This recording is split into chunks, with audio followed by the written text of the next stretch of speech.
Hi everyone, my name is Emily Clark. I will be doing a presentation on school budgeting for an undetermined school. I do not currently work at a school, so this will be all hypothetical. The contents of this presentation will include 2 prioritized goals chosen for the undetermined school, the type of budget that will be chosen based on these prioritized goals, the pros and cons of a site-based budget, which is the type of budget that was chosen, how does a site-based budget support these prioritized goals, we'll review a case study, and then finally references for this presentation. The first prioritized goal that I chose is building basic literacy skills for all students grade K through 6. First, I'll discuss why literacy skills are so important. Having a solid foundation in early literacy skills is critical to children's future reading performance. According to Children's Literacy Nonprofit Reading Partners, students who can't read proficiently by 4th grade are 4 times more likely to drop out of high school. They also noted that 4th grade is a vital time for students to transition from learning to read to reading to learn. Those who are not reading at grade level by this time are subject to fall further and further behind in subjects such as science and math. Literacy development is a dynamic process that builds over time. Early literacy development begins in the first 3 years of a child's life and supports their future language development, reading, writing, and overall learning. If a child can't read, they can't learn, as simple as that. In order for a child to advance through subjects like math and science, they must first be able to read and understand what the content is saying. Early exposure to rich literacy experiences also helps children understand the world and people around them. Research has shown that types of books we read may influence how we relate to others, and that reading fiction stories help us understand what others are thinking and feeling. Because a more empathetic person creates a more peaceful environment and allows us to understand that each person's experience, thoughts, and feelings are different from the next, encouraging a kind and accepting personality and outlook towards other people is critical to teach when children are young. The ways that we will be building literacy skills for all students grade K through 6 will be purchasing the SIPS program, which is Systematic Instruction in Phonic Awareness. Phonics and sight words, we will use that school-wide in all grades K through 6. We will also be hiring a literacy intervention specialist who is a master in building basic literacy using this SIPS program. And we'll be building a school library and individual classroom libraries that contain books conducive with building basic literacy skills. Prioritized goal number 2 will focus on encouraging academic excellence by promoting good work habits and self-discipline. We will set high but achievable standards for our students, ensure they know exactly how to meet the standards set before them.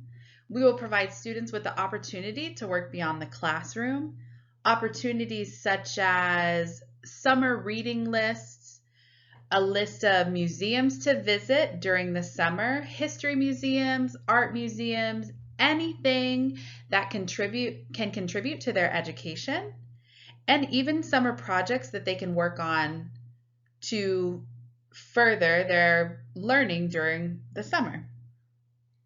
Lastly, teachers in the classroom will model effective work habits. They'll provide a classroom setting conducive to good work habits. They will reinforce sound work habits and will do a systematic assessment of student work habits. It's really important in this goal that teachers lead by example for their students.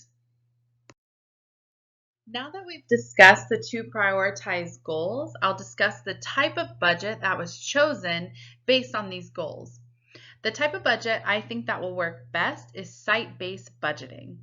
Site-based budgeting gives school leaders and staff and the community a voice in determining how the resources are spent.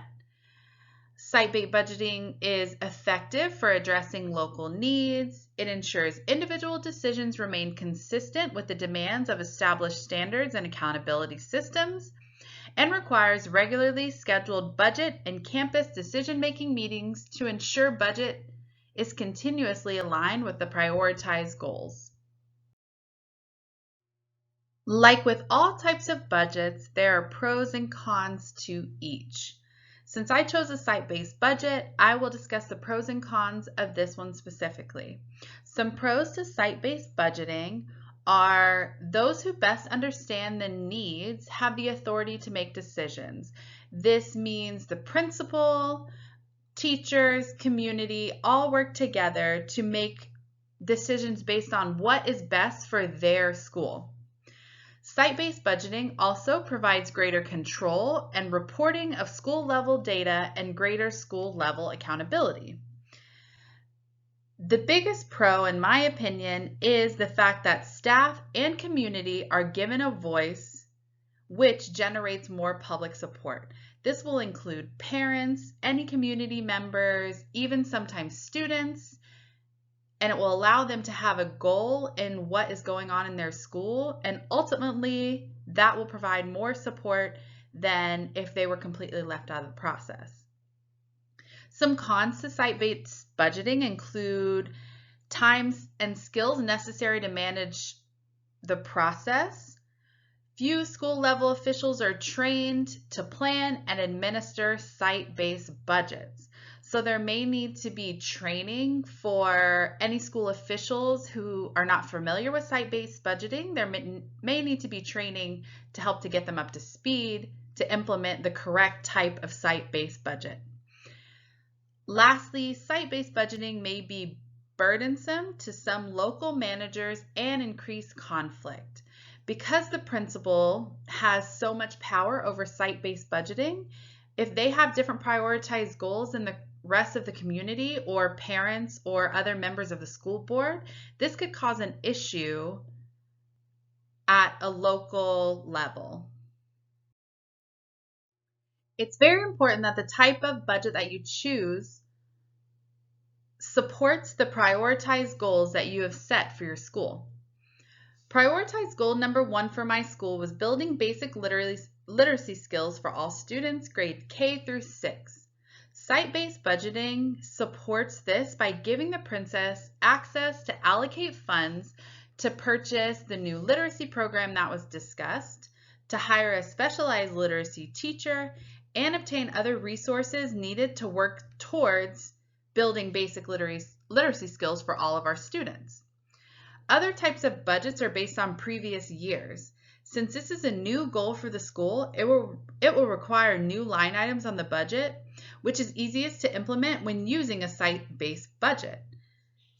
Our prioritized goal number 2 was encouraging academic excellence by promoting good work habits and self-discipline. Again, site-based budgeting gives a principal access to allocate funds to provide any additional training and resources for teachers to promote good work habits and self-disciplines in their classroom. Resources may include organization materials or resource days for teachers to assess their students' organization and work habits. There should be evaluation all throughout the year, but at times teachers will need additional time to do this type of assessment. Having a site-based budget allows for principals to work in resource days for teachers to be able to focus solely on the evaluation of if what we're trying to promote is actually happening in our classroom. Next, we will review a case study that gives some of the negatives and positive outcomes of a site-based budget that was implemented at Cordell Place School District. Cordell Place School District previously had a high-ranking school district but had declining student achievement, so they decided to change to site-based budgeting. A new superintendent was hired, and given the challenge of managing a $3 million deficit in the budget. Some contributing factors to the $3 million deficit was a poor economy, the annexation of 2 Department of Defense schools, and organizational stagnation helped to create not only the deficit, but lower student achievement.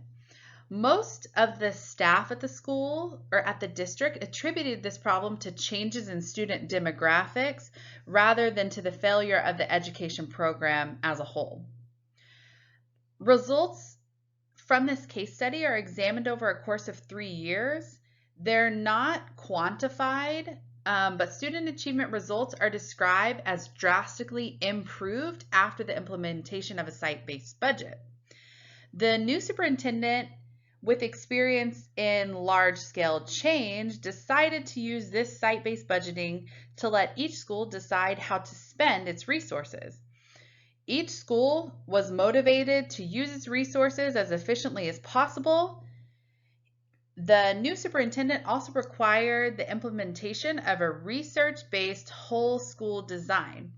The site-based budgeting used a student-based formula that directed more than 53% of operating revenues directly to the school, offering a stable, equitable, and understandable procedure.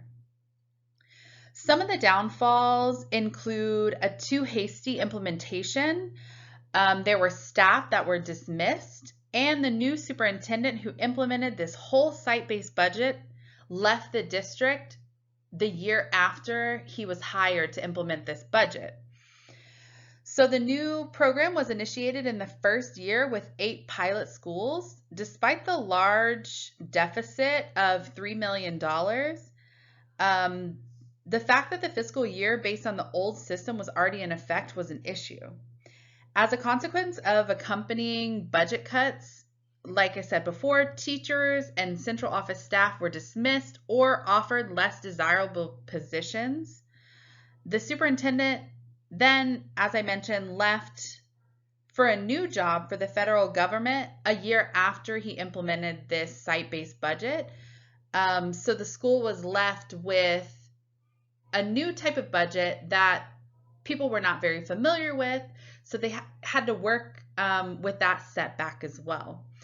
If the new budget would have been implemented at a little bit of a slower pace, it would have provided more support for the budget. But because it wasn't, and because the superintendent left, there was a lot of negative feedback from staff, community members, and parents because it was just too hasty of an implementation. And while it did work, there was not quantifiable evidence showing that it was working. Last for this presentation is just the reference page. As you can see, references are listed per slide, and there are links to the original document on each individual slide. Thank you, and I hope you all have a wonderful day.